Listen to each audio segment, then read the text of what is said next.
Muito bem. Abra sua Bíblia então em Jeremias no capítulo 1, se você tem a sua Bíblia aí. Jeremias 1. O versículo eu já lhe falo. Você sabe que o que Deus ele preza da parte dele é a sua palavra. Se tem uma coisa que Deus ele leva para lá de sério, é a palavra dele. É a palavra dele.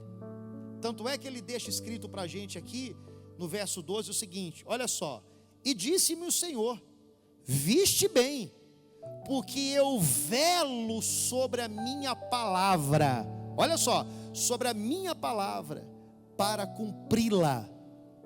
Um dia a palavra do ser humano valeu alguma coisa. Os mais antigos aqui sabem que antigamente negócios eram fechados só com aperto de mão, só com a palavra. A palavra antigamente já era o suficiente. Palavra antigamente se fechava grandes negócios, se vendia, se negociava. Papel e documento era para depois, porque se confiava na palavra. Vendia-se fiado antigamente, e a pessoa na data que ela falava, ela vinha e pagava. Lógico que sempre tinha suas exceções lá, mas na grande maioria, antigamente, há décadas atrás, era assim. A palavra ela era cumprida. Os casamentos lá atrás não tinha toda essa festividade, isso que nós vemos hoje, o chão ali com espelho no chão, né? Não sei se vocês já foram em casamentos assim, fazemos casamento por aí afora, nós vemos isso. Hoje lá tem o chão, lá o piso espelhado, a noiva passa sobre aquilo ali, e um vestido mais bonito do que o outro, né? Um arranjo mais bonito do que o outro, cada casamento um surpreendendo o outro, sempre querendo coisas novas. Antigamente não tinha nada disso não. Antigamente o que valia mesmo era o empenho da palavra. A palavra era o suficiente. A bênção e a palavra empenhada bastava. O sujeito era homem para honrar a palavra dele até o final da vida. A mulher era mulher de verdade para honrar até o final da vida. Hoje a gente vê casamentos maravilhosos, que as pessoas gastam horrores para se casarem, e depois de alguns anos está um para um lado, outro para o outro, brigando lá, se digladiando para ver lá a partilha dos bens. Não, isso aqui é meu, não, a casa é minha, não, os carros são meus, não, isso é meu, eu vou ficar com o filho, você fica com a outra filha, é uma bagunça só. Mas por que isso? Porque não honraram a palavra. Mas o verdadeiro cristão, já dizia os mais antigos, né? Filho de peixe, o que, gente? Peixinho se eu sou filho de Jesus, eu tenho que ter o DNA dele. Se ele é meu pai, se ele é meu Senhor, se eu sair das entranhas espirituais do meu Deus, eu tenho que ter o DNA dele dentro de mim. E se o meu pai, ele vela pela palavra dele, eu tenho que ser homem para honrar com a minha. Você precisa ser homem, mulher de verdade para honrar com a sua palavra. Porque isso tem caído cada vez mais em descrédito. Hoje você tem que assinar, você tem que reconhecer firma, não que isso seja errado. Você tem que provar por A mais B. Olha, tantas coisas para que você tenha um crédito, para que você tenha uma garantia, para que você dê uma garantia para alguém também. É muita coisa. Coisa que não tinha antigamente. Hoje a palavra tem valido cada vez menos. Cada vez menos. Mas o cristão de verdade, ele também vela por aquilo que sai da sua boca, por aquilo que ele promete, por aquilo que ele fala. Ele vai até o final com aquilo que ele fala. E nós, semana passada, começamos a falar sobre Jacó, um diálogo entre Jacó e Deus, que Jacó dormiu sobre uma pedra, ele acordou, e naquele sonho Deus fez juramentos, promessas a ele, e depois Jacó também falou com Deus. E nós vamos voltar um pouco nisso, e nós vamos entender o teor da importância que é você honrar a sua palavra. Deus, ele vela pela palavra dele, e ele espera que nós venhamos velar pela nossa também. Olha o que diz, caso você possa abrir rapidamente, Gênesis 28, o verso é o 15. Abra aí, por favor, Gênesis 28, o versículo é o 15. Acompanhe comigo, por gentileza. Quem não tem a Bíblia pode acompanhar no telão. Gênesis 28, o verso é o 15. Quando Deus apareceu no sonho para Jacó, ele disse para Jacó, Deus dando a palavra dele para Jacó, empenhando a palavra dele para Jacó.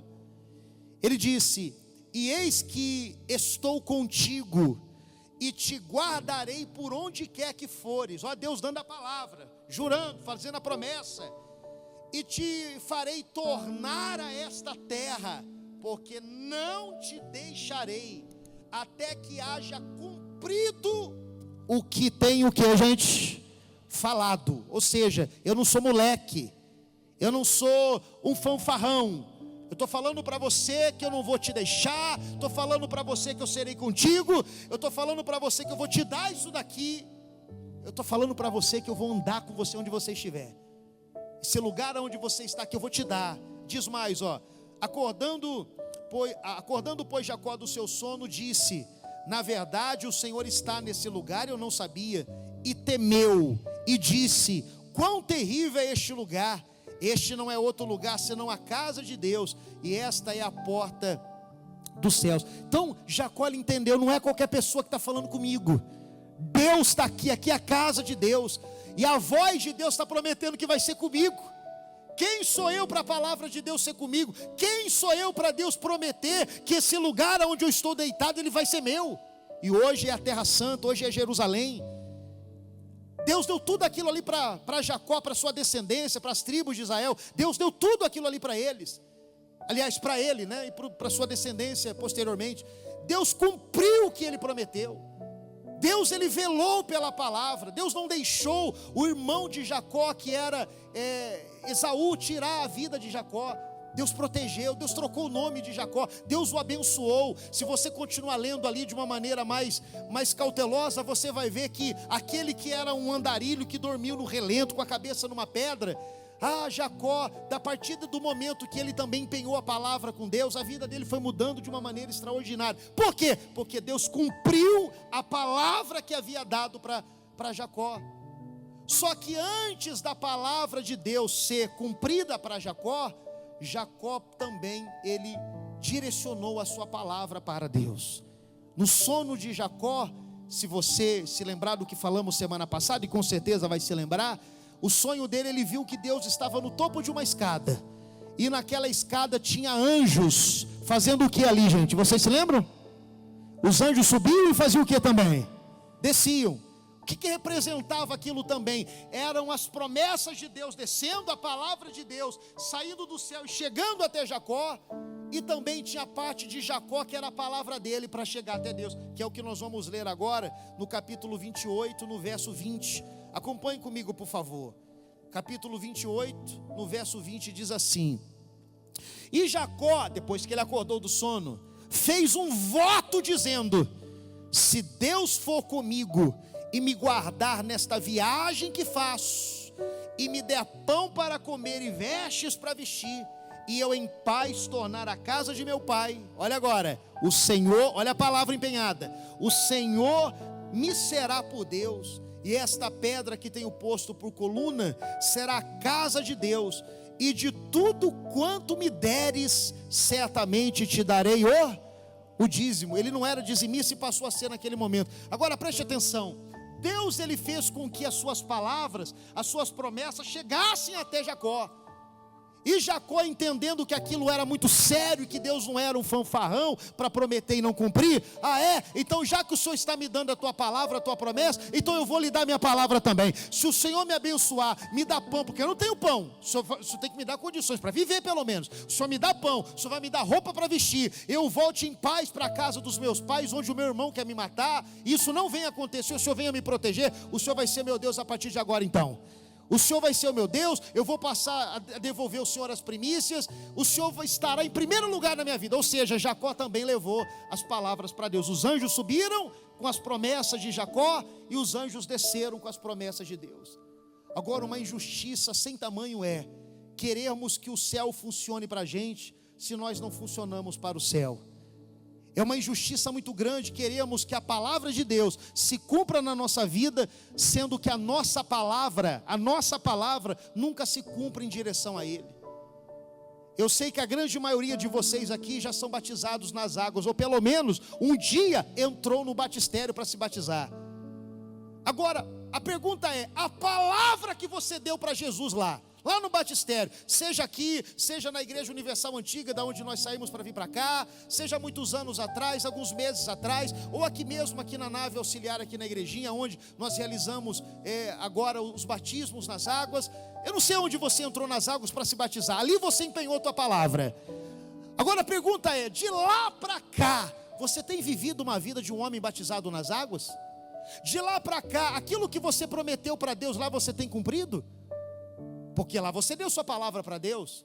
Quando eu tinha os meus 15 anos, eu entrei nas águas para o meu batismo, eu empenhei minha palavra com Deus lá também. Agora a pergunta que eu me faço é, de lá até hoje, até agora, eu tenho vivido uma vida de um homem batizado nas águas? Eu tenho honrado a minha palavra que eu empenhei para Deus lá? Porque eu quero que a palavra de Deus funcione para mim. Eu pergunto para você, você quer que a palavra de Deus funcione na sua vida, sim ou não? Mas será que a sua está funcionando para Ele? Será que a palavra que um dia os obreiros, nós pastores, prometemos para Deus servi-lo com alegria todos os dias da nossa vida? Será que nós temos honrado essa palavra que nós temos empenhado a Ele? Você acha que você que é casado, casada, um dia quando você estava lá diante de um juiz, lá diante do pastor, diante seja lá de quem for de onde você se casou, você acha que Deus não viu a palavra que você empenhou para a tua esposa? A palavra que você empenhou para o teu marido? Será que de lá para cá, desses 15 anos para cá, desses 30 anos para cá, desses 40 anos para cá, será que você está honrando a tua palavra? Porque como nós lemos lá em Jeremias 1, Deus ele vela pela sua palavra, e Ele espera que nós venhamos velar pela nossa também. Quando Jacó acordou daquele sono, a primeira coisa que ele fez, ele pegou aquela pedra, levantou aquela pedra, pegou a única coisa de valor que ele tinha, ele derramou sobre aquela pedra. É como se ele estivesse empenhando a palavra, Senhor, que isso aqui fique como prova de que eu estou lhe dando a minha palavra. Eu estou empenhando a minha palavra, que eu vou velar por ela. Eu vou cumprir a minha palavra. Eu vou ser fiel com aquilo que os anjos estão levando para o Senhor aí. Porque os anjos trouxeram para mim o que o Senhor prometeu. O Senhor vai ser comigo, o Senhor não vai me desamparar. Essa terra onde eu estou aqui, o Senhor vai me dar, vai dar para minha descendência também. Ok, então agora também eu levanto essa pedra aqui, eu faço o meu juramento. Eu empenho a minha palavra com o Senhor também. E Deus, tudo que prometeu para Jacó, Deus cumpriu e foi além ainda. Deus trocou o nome de Jacó, para que nome mesmo, vocês se lembram ou não? Para Israel. Deus trocou até o nome dele. Deus honrou a palavra empenhada para Jacó e foi além. Deus foi além para Jacó. E Jacó foi fiel ao que ele prometeu a Deus também.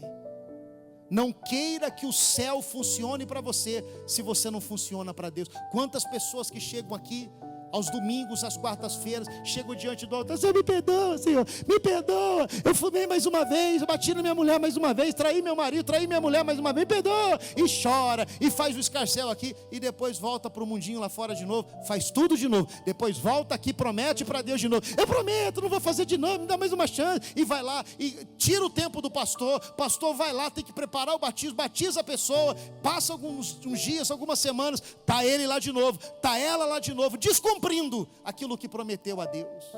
Deus não é menino, Deus não é um moleque, Deus não é uma pessoa que nós podemos brincar. Ele vela pela palavra e Ele acredita que você vai cumprir com a sua também. Ele acredita que nós venhamos cumprir com a nossa palavra também. Será que você tem velado pela tua palavra? Você tem cumprido com aquilo que você tem prometido para Deus? Talvez você já veio para a igreja, se afastou inúmeras vezes, e todas as vezes que eu falo você é de maneira geral, o pastor prega de maneira coletiva, mas Deus ele fala no individual. Eu não sei com o que ele está falando aqui agora, não sei, tenho a mínima ideia, mas se ele nos impele a falar isso, é porque ele sabe o que está fazendo. Talvez você foi e voltou da igreja inúmeras vezes, e todas as vezes que você volta, você chora aqui, você promete, e sabe um monte de coisa para Deus: eu não vou mais fazer isso, eu não vou mais usar droga, eu não vou mais me afastar, eu não vou mais cometer isso. E sempre você tem as suas recaídas, sempre você vai, sempre você volta. Isso uma hora tem que acabar. Uma hora a sua palavra tem que valer alguma coisa. Uma hora a minha palavra, a nossa palavra tem que valer alguma coisa. E eu acho que já passou da hora disso acontecer. O tempo está pregando sobre a volta de Jesus, a natureza está pregando, o mundo está pregando, o mundo está indo por uma direção que não tem mais volta. Os sinais da volta de Jesus estão aí para até os incrédulos, os ateus, os cientistas verem, estão vendo que as coisas estão fora do eixo. Jesus está para voltar a qualquer momento, e muitas pessoas não têm valorizado a palavra que sai da boca. Juram, prometem, fazem voto, porque o que sai da sua boca é voto. Voto não é você pegar um envelope, colocar ali um bocado de dinheiro e colocar no altar, não, pessoal. Isso é outra coisa, isso é outra conversa. O que sai da sua boca é um voto. Jacó não deu dinheiro para Deus ali, mas a Bíblia diz que ele fez um voto. o que saiu da boca dele foi um voto. Talvez nessa virada do ano você abraçou a tua esposa, olha, me perdoa por o que eu fiz, esse ano eu vou ser diferente. Você fez o que ali com ela? Um voto. Talvez você, sabe, foi um desgosto para a família. Você, olha, sua família talvez fugia de você. Esse final de ano você chegou numa confraternização familiar, você chegou no meio da sua família e disse, olha, esse ano eu vou ser diferente, vou fazer tudo diferente. Você empenhou tua palavra. Você deu a sua palavra. Honre o que você falou, honre o que você prometeu. Não queira que os anjos desçam com as promessas de Deus, com as bênçãos de Deus, se você é incapaz de não mandar nada para lá. Como é que eu quero que as coisas desçam do céu se eu não mando nada para lá? Jacó, ele viu uma injustiça. Deus está me prometendo, Deus está descendo as suas promessas, vai ter que subir as minhas também. As minhas promessas vão chegar a Deus também. Senhor, a partir de hoje o Senhor vai ser meu Deus, a partir de hoje eu vou ser fiel ao Senhor, e vai ser assim, o Senhor vai ser meu Deus. Ele prometeu, ele fez promessas a Deus, e ele foi até o final com elas. Foi até o final com elas. Fique de pé no seu lugar, por gentileza. Homem de Deus tem palavra, mulher de Deus tem palavra. Uma esposa que tem vida com Deus, ela tem palavra. Por isso que a senhora que já deu inúmeras chances ao seu marido, a senhora falou e voltou atrás, falou e voltou atrás, falou e voltou atrás. Por isso que às vezes muitos maridos por aí, sabe, ficam cada vez mais sem vergonhas, porque sabe que ela fala uma coisa e depois volta atrás com a palavra. Tem que cumprir o que prometeu. Se não for assim, vai acontecer isso. E honrar a palavra. E honrar a palavra. Funcionário, colaborador, se você agir dessa maneira novamente, não vai dar para ficar com você aqui, acabou. Se ele entendeu e foi lá e fez o errado, Deus te abençoe, não te quero mais aqui. Honre a tua palavra. Isso vai servir de exemplo para os demais. Honre a sua palavra. Não fique flertando com nada que é errado, não. Honre a sua palavra, porque Deus, ele vela pela dele. Você crê que você é um filho, uma filha de Deus, sim ou não? Então você tem que ter o DNA dele. Como diz lá em Jeremias no capítulo 1. Coloca lá, por favor, pastor. Jeremias capítulo 1, versículo 12. Jeremias 1, verso 12. Diz: e disse-me o Senhor, viste bem, porque eu velo sobre a minha palavra para cumpri-la. Ele vela sobre a palavra para cumprir. Cumpra a sua também. Vamos cumprir a nossa também. Até o final. Vamos cumprir a nossa. Um dia eu fiz um voto com Deus. Eu tenho um voto com Deus. Toda a igreja que eu chego, se eu sou transferido hoje, eu vou lá para outra igreja universal. A primeira coisa que eu chego lá, eu coloco o meu rosto no altar e eu renovo o meu voto com Deus. Senhor, se o Senhor vê que daqui a 5 minutos eu vou ser um covarde, eu vou abandonar o Senhor pelo mundo, por uma outra pessoa, por um pecado, por algo que vai me distanciar do Senhor, me mata antes desses 5 minutos se concretizarem. Toda a igreja universal que eu sou transferido, eu faço esse voto com Deus. Toda a igreja universal que eu sou transferido, eu faço esse voto com Deus. Eu renovo esse voto com Deus. Eu empenho ali o que, gente? A minha palavra. A minha palavra. Eu sempre falo para Deus, se isso for acontecer, me mata 5 minutos antes, dá um homem de Deus de verdade para minha esposa, para ela se casar com um homem que presta, com um homem que tem palavra, mas não me deixe voltar atrás com a minha. Não me deixe. Eu sempre faço esse voto com Deus. Velar pela palavra faz parte do caráter de um nascido. Faz parte do caráter de uma nascida de Deus.